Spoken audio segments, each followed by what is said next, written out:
Welcome to She Speaks by Atleta Filipina, our conversations with Filipina champions. Co-presented by Medical Advance, para sa dysmenorrhea na malala, lala, tuwala in as fast as 5 minutes. We want to have candid conversations with our athletes on their struggles, wins, and secrets to excellence that will inspire everyone to push limits, rise stronger, and win their own battles in life. I'm Ivy Ferrer, your host. For this episode, it is my pleasure to introduce to you Lauren Hoffman. Lauren Hoffman is a Filipino-American track athlete specializing in the 400-meter hurdles and sprints. She has set multiple Philippine national records and made her debut at the 2022 Asian Games. She then represented the country at the 2024 Paris Olympics, where she exited in the repechage with a time of 58.28 seconds in the 400-meter hurdles. Please welcome Lauren Hoffman. Hi, Lauren. Welcome to She Speaks. Hi. Thank you for having me. Excited to be here. Yeah, so how are you? I'm good. Yeah, just enjoying my Sunday. It's Sunday night here, so just enjoyed a nice relaxing weekend. Yeah, how are you doing? Yeah, I'm also really good. And thank you so much for spending your Sunday with us. I know Of that course. it's been really a pleasure to grace your presence here for She Speaks. Thank And you. Of yes, course. of course. So to start things off, here in this episode, we start things off with a lighter question. So it's going to be fun, just to break the ice. Now, Yeah, awesome. Lauren, Filipinos are known to be very good singers. I personally can't relate to it, but I guess my question for you is, do you remember a Filipino song from when you were growing up that you used to listen to? Yeah, trying to think. Also, I bet you're a good singer. I bet you just Oh haven't no. found the right song. No, I think you are. My boyfriend says the same thing. I think everybody can sing. If you have some sort of Filipino blood in you, I think you can sing. I'm trying to think. I think I listened to some Filipino artists like Jeremy Passion, like Lemonade, Oh, kind of growing yeah. up. So kind of like the Phil Am people. But kind of now I just listen to OPM, learning Tagalog that way also. So it's been fun to listen to some OPM. Yeah, and now that I've asked this question, may I also ask you to give us a sample of that song? That's great. Um, she's my sunshine in the rain. That's all I'm gonna say. But yeah. Yeah, that's very good. That's very nice. Oh my gosh. Thank you, Lauren, for breaking the ice. This Wow, you have a very good voice. Thank you. All right. Okay. Now Funny. we are now moving towards more on your reflections as an athlete, especially the 2024 Paris Olympics. Now, you recently shared on your Instagram post a reflection of that milestone. Now, looking back now, how has the journey unfolded for you since then? Yeah, it's been a crazy year, I guess. So the Paris Olympics, that happened over a year ago. And I feel like this year has been a lot of growth and resetting and just reflecting, just on the journey. It's been a long journey to get to that point, to being an Olympian, to be, break national records. Like I've had a lot of success in my career. And I feel like this year after the Olympics, it's been a struggle, but nothing that would make me give up. I think it's only going to make me stronger, like coming out of this year and just building upon everything that I've worked for so far. Yeah, so the journey's not over yet, and I'm excited to keep training for all the other meets coming up, like Asian Games and the next Olympics also. So there's a lot of upcoming meets that'll be great. Yeah, I agree. And I'm also pretty sure that it has been a lot of, I guess, realizations as well, especially being representing the Philippines as well. And I would like to ask you to take us back to the moment that you carried the Philippine flag along with the other Filipino athletes during the Olympics.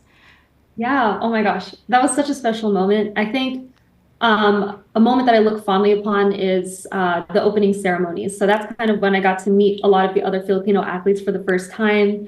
It kind of just moved me into the Olympic Village, just meeting people. And, it was a small but mighty team compared to some other countries. A lot of countries bring like hundreds of athletes, but for us, it was 20 something. So I feel like that day was really great, just getting to meet people from other sports. I'm surrounded by track people a lot. So to meet, like boxers and gymnasts and swimmers, like it was really cool to just bring all these athletes together under one flag. So it was very special. Yeah, I guess is there like an athlete that you've been close with during that moment? Yeah. I hung out with Aaliyah and Emma a little bit after the Olympics. A lot of us came back to the Philippines to kind of celebrate, to meet the president and just kind of like celebrate as a group. So I would say I hung out with them a little bit afterwards, and they're really nice. And I was able to keep up with like their NCAA seasons. We follow each other on Instagram, so it's kind of cool to meet them and also support them along their individual journeys as well. Yeah, I agree, and it's also very nice to hear how to that you're able to support one another in their own journey as well. Now, Yeah, I love watching them. of Yeah. course, yes, and of course, what does this moment mean to you personally and as an athlete representing the Philippines? It means everything, really. That's how I always imagined being at the Olympics, raising that Philippines flag. It's something I've always wanted to do, just represent a country that, I don't see a lot of women track athletes succeeding at a super high level. We see a few, and there are some really great women from our past and national record holders. But right now, I feel like we need more role models and more people that look like us on those world stages. So that's why it meant a lot to me. I'm hoping that I was able to inspire people that look like me, like in the world of track and field. That's very Yeah. nice to hear, and I'm also really also proud as a Filipino that such as an athlete such as you were able to represent our country in the recent Olympics, and of course, and I guess it's safe to say that a lot of Filipinos are also very proud of you, Lauren. So thank you Yeah. for sharing Oh, that. of Now, course. Yeah. yes. Now, you talked about role models and also your beginnings as well in this sport. So, of course, our She Speaks viewers and listeners are also very curious to know, where did your love for athletics first start? Yeah. Well, sorry, I don't know if you can hear the siren in the background. I first began running in elementary school, and I was running like longer distance events, and I got to run with people my age and my favorite teacher at the time. So I think it was kind of nice to just run and talk and bond with other girls and other women. So I think that's kind of where I first fell in love with it. And then I did track and field in middle school, and I kind of fell in love with sprinting and hurdling. There's just something about the hurdles that made running more fun, to just kind of throw in that element and just throw in an extra challenge. So I've always loved learning how to just get over them more efficiently. It's just like a fun technique to work on. So yeah, I've always loved running, and sometimes running sucks and it Yeah. hurts. But you're always building upon like your PBs and just seeing like how fast you are and like seeing your potential, which I really love. Yeah, and I guess it's the sport that you're in is also not just a physical sport but also a mental sport, most importantly. Now, Yeah. with that, what inspired you to eventually dedicate that passion and to eventually also represent the country? Yeah, I think, it's really cool to see like where I can take sports, see my own potential, see how fast I can get. But more than that, you can use your platform as an athlete to like advocate for just women in sports, trying to get women to just kind of break outside their comfort zone and reach their own potential. I've been trying to use my platform to inspire younger girls and also help with body image issues and beauty issues. I feel like sometimes you just need like someone to speak about it, like on a bigger platform. So I'm hoping to like help girls realize that they are enough and they are loved and they're beautiful, like no matter what happens on or off the track or whatever sport they play. Definitely. And I guess when you mentioned about inspiring other people, of course, there are also role models that you've also had in your life. So, may I ask, who are the role models that inspired you to eventually continue this sport? Yeah, absolutely. I would say one of my biggest role models is my grandma. Unfortunately, she passed this year, but she was such a strong lady.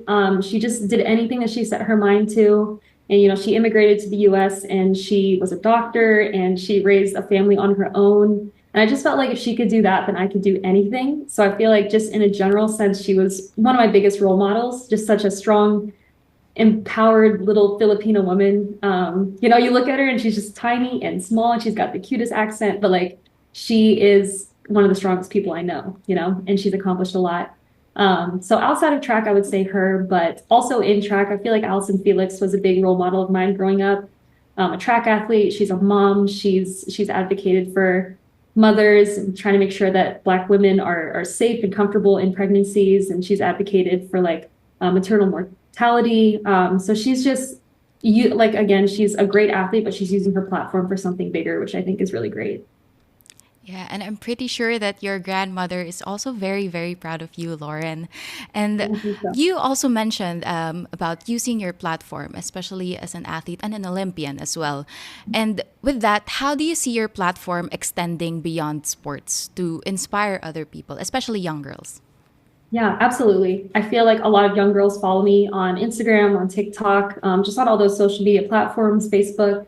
And I just try to put out very authentic content. It's not just me trying to gain followers in like an genuine way. Like I just want to put out good content, whether that's like believing in yourself, overcoming obstacles. I feel like I put out some content about receiving like negative comments like on Facebook about like my beauty or how I look. And I feel like women just face a lot of those things. We face like beauty standards and like unrealistic beauty standards. We're just limited to like people ask about our weight a lot. Like we believe that like a number on a scale is like determining like our value. So I'm trying hard to make sure that women feel beautiful and confident in themselves. So yeah, just trying to put out like good content like that. Yes, and I also definitely agree with you that as an athlete, you have that responsibility as well, because a lot of your following are also athletes, especially young ones, and Yeah. with that, you have been really an anchor for other athletes as well to basically embrace themselves and to not really engage with a lot of misconceptions and stereotypes about themselves and also about the sports that they're in. Yeah. Yeah, definitely. Yeah. I mean, we just face a lot of stereotypes just being women. People want us to fit into a certain box or look a certain way or act a certain way, but you get to like authentically be yourself. So I try to spread that message a lot throughout my platforms. And of course, with that, you've also recently partnered with the Ruth Sembrano Foundation. So it is Yeah. a nonprofit that supports Filipino youth through education and healthcare. Now, could you Yeah. share Exactly. more about this foundation and how this partnership began? Yeah, I'm trying to think about how it began. I think the founder, Josh Sembrano, reached out over Instagram and he was asking if I would like to be a part of this. And this is something I've always dreamed about. Like I said, like track is great, but using the platform to make the world a better place is like what I'm also trying to do. So he is trying to help with healthcare and education, like in certain places in Manila. So I got to visit one of their clinics and see like some of the supplements they give out and vitamins where they try to give like vaccines or they try to help out. So they do a lot of great work in the area. Trying to think, yeah, I got to meet some little kids that were living there, some families that are helped out by the foundation, and I could see that they were making a really big impact, just helping with like giving medical supplies and just trying to give back to the community. That's what I'm trying to do. Again, my role model is my grandma. She's from the Philippines, and in a way, like she's inspired me, and now I get to give back in a certain way. It's kind of this just like full circle moment. So yeah, it's great to partner with them and try to make the Philippines a healthier and safer place. All right. And that's very nice to hear. Could you share a story, like a personal anecdote, when you visited the Philippines and then when you also get to connect with the kids and with the other, Yeah. I guess, the other stakeholders as well involved in that foundation? Yeah, definitely. Yeah, so I went with Josh to their clinic in Tondo, and I had never been into Tondo. I've driven by, but I've never actually walked in. And I could see that a lot of the living areas were very cramped, maybe not as clean. There's like there's a lot of garbage that's dumped there, so I feel like that could affect like the air quality, and just people's health in general. So I got to meet a family that receives medical resources from the Ruth Sembrano Foundation. A little kid, I forget how old, maybe like 8 to 10. We took a picture and he was just very happy to see us and like just talk because I think he just sits in bed. He's unable to move. He has some sort of like swollen head condition. So it was very sad to see that somebody was just stuck in bed, but he was like smiling the whole time. He just seemed very happy to see us. So it was cool to see just kind of the medical supplies they were able to give. He has like a cot and like a bed that's like off of the ground. And he has like medicine and people check in on him. So it's cool to see that they're caring for kids in the community. And he was just really nice and kind. So yeah, they're doing great work there. And I guess seeing these realities as well in the different communities, especially in Manila, with how did you connect with this foundation? How has this deepened your sense of connection with your Filipino heritage and identity? Oh yeah, it's definitely deepened it. I think the Philippines has a lot to offer. They have beautiful beaches and a lot of tourism and touristy areas, and that's great, and people get to see that. But there are also these places where 15 people live in this small home, and that's kind of hard for people to realize and like empathize because yeah, a lot of people aren't put in that situation, and I think it's cool for me to connect with my roots. My grandma was one of 16 kids, so huge family, probably not living in a very big environment. So to see how she was probably living when she was a kid, growing up in the Philippines, like it makes me feel like I'm more tied to my roots. Like I get to see what it was like, what the living conditions were like for my family. So yeah, it's great to see all parts of the Philippines. There's some beautiful parts, and there are some parts that need some help with like the education and the healthcare. So yeah, there's a lot that the Philippines has to offer. Yeah, and I'm also pretty sure that you were also able to carry the wisdom and legacy of your grandmother with the work that you do, Lauren. You know? Yeah, Thank you. Yeah. of course.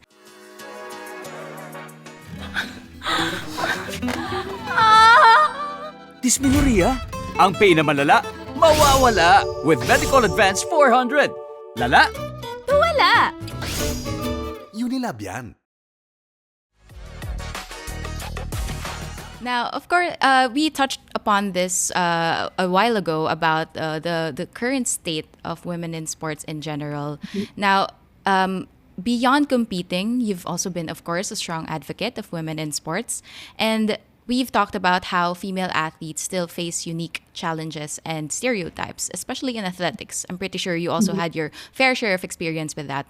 Now, from your personal journey, what experiences stand out to you in breaking through to those barriers? Yeah. Yeah. Like we talked about earlier, I think women have to face some unique challenges that like men don't need to or don't come across.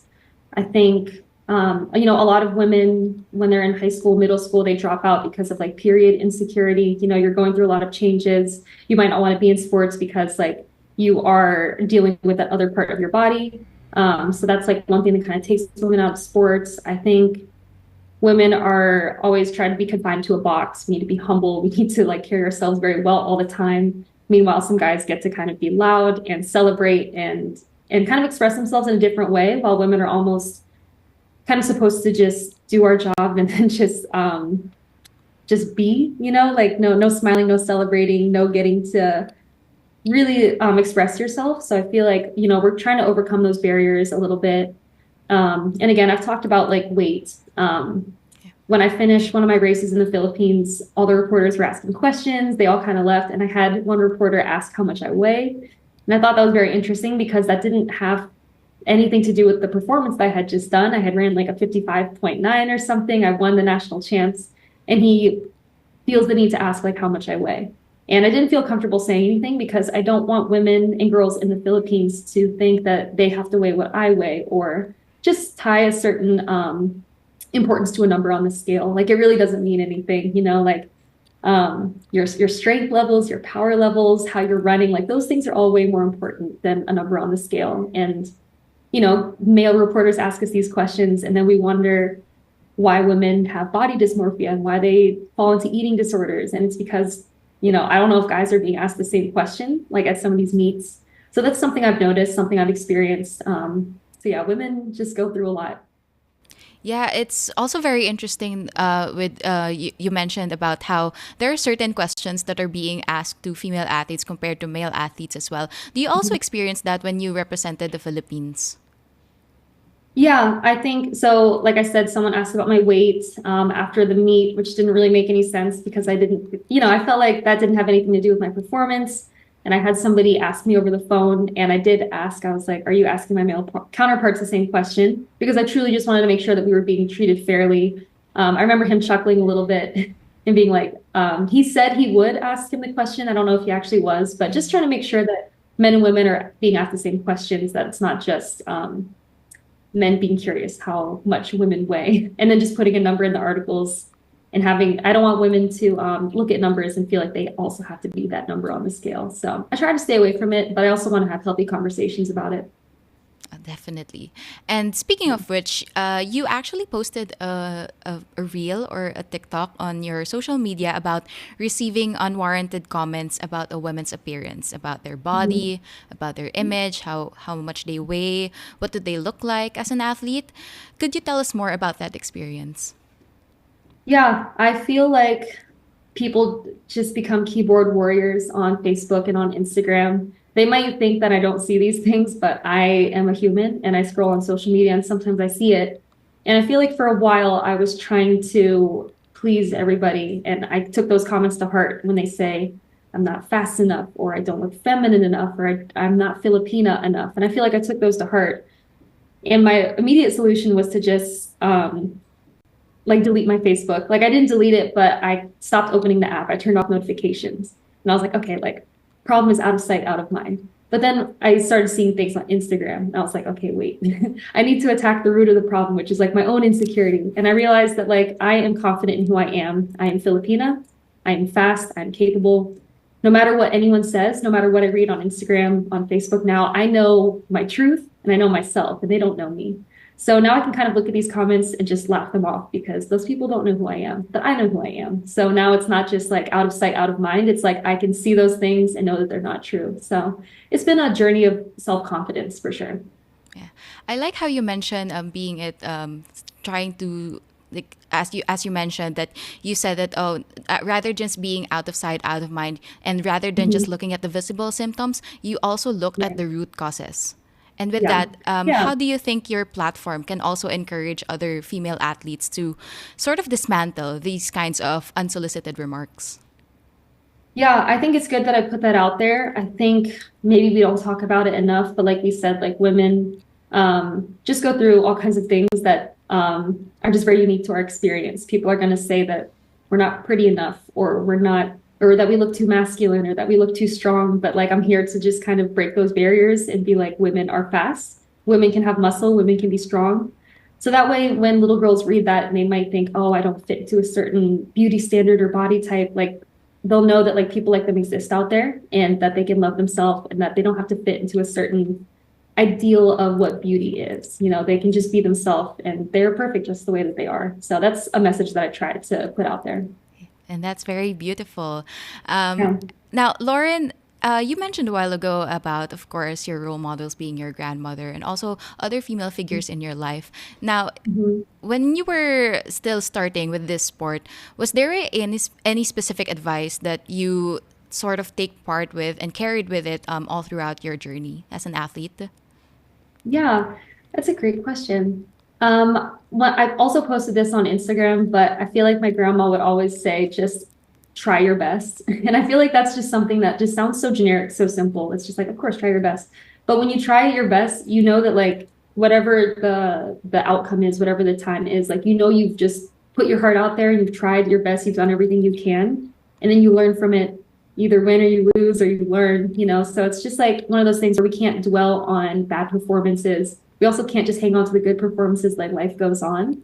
So I think it's good to just like take things as you go, you know, just try your best, you live, you learn, and on to the next. And of course, now as a 26-year-old Lauren Hoffman and an Olympian, now for the next generation, especially to our She Speaks viewers and listeners, and are also dreaming of choosing or chasing a similar path as yours, what message of hope would you want to leave them with? Yeah, that's a great question. I would say just believe in yourself, believe that you can do anything. I think self-belief and self-confidence goes a long way. The road's going to get hard. Things are not going to always go your way, but if you just keep showing up for yourself and believing in yourself, it'll take you so much farther than you'll ever realize. You know, that's great advice for track and sport, but also just in general. You know, life is going to throw some, you know, not to put the metaphor out there, but hurdles your way, you know, and it's just about how you handle them. So I would just say believe in yourself no matter what. Yes. And I guess the message that you imparted with us is also something that a lot of the young girls can also take themselves with. And this has been a very insightful and meaningful conversation with you, Lauren. So thank you very much for sharing all of your stories. Yes. Yeah, thank you so much for having me. This was great. All right. Now, of course, here in Atleta Filipina, we have a little segment called Rapid Fire. So as you can see, I have a little box here with the Atleta Filipina logo, and I'm going to draw a few questions. So this can be a combination of light, fun, surprising, reflective, Okay. anything under the sun. So now, my Okay, question for you, Lauren, is are you ready for the Atleta Filipina I'm- Rapid Fire? I am ready. All right, let's do this. Okay, so I'm going to draw the first question.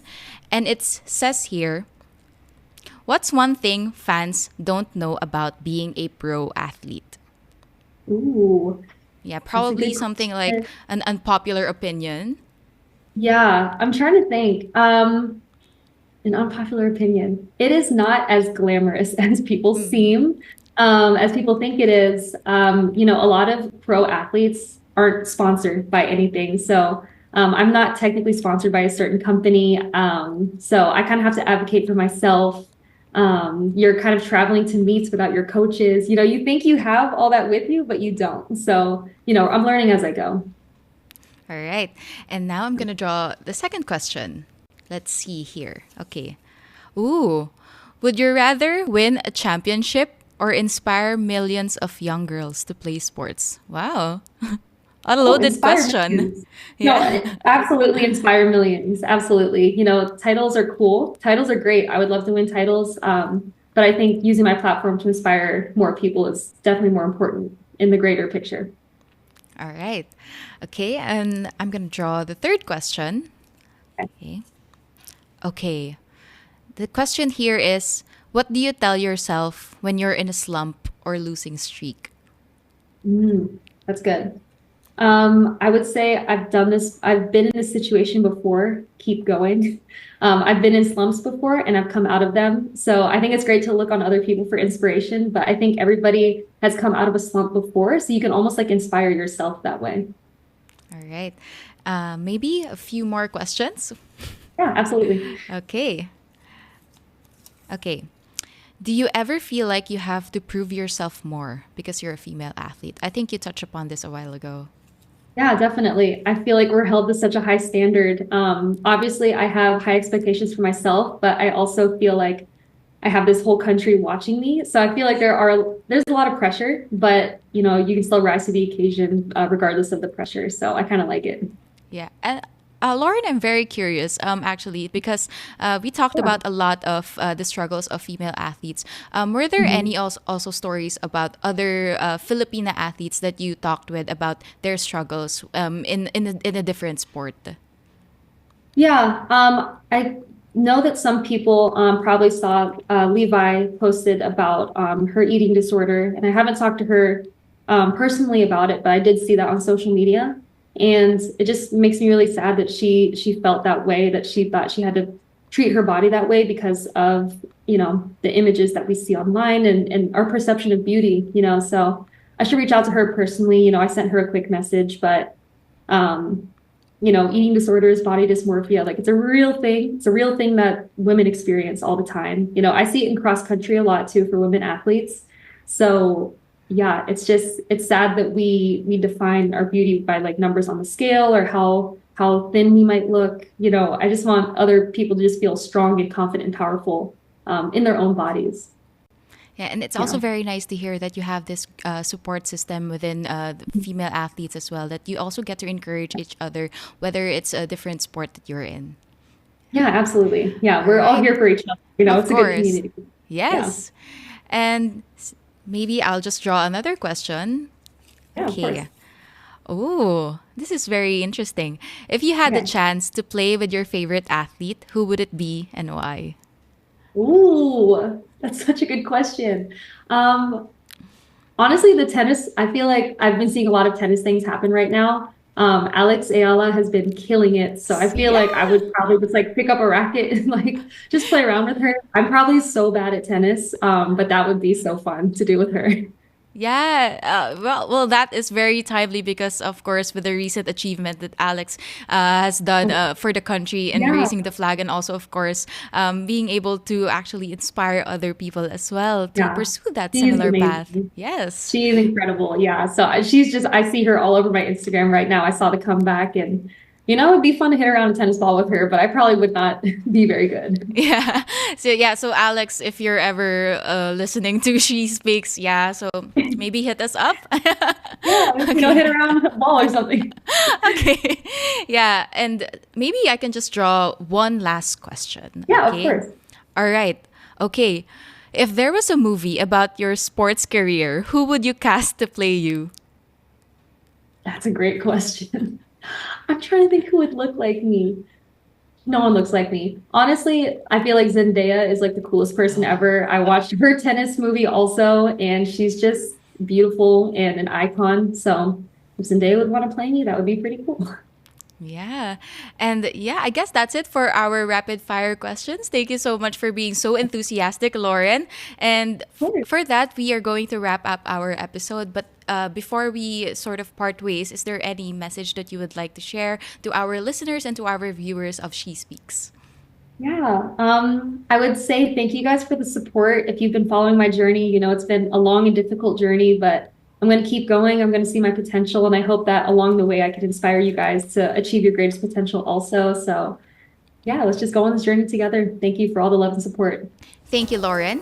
And to our listeners and viewers, follow Lauren and Atleta Filipina on our social media accounts to catch more She Speaks episodes and other features about Filipino athletes. Again, this season is co-presented by Medical Advance para sa dysmenorrhea na malala, lala, tuwala, and as fast as 5 minutes. I'm Ivy Ferrer, and thank you for tuning in. Bye!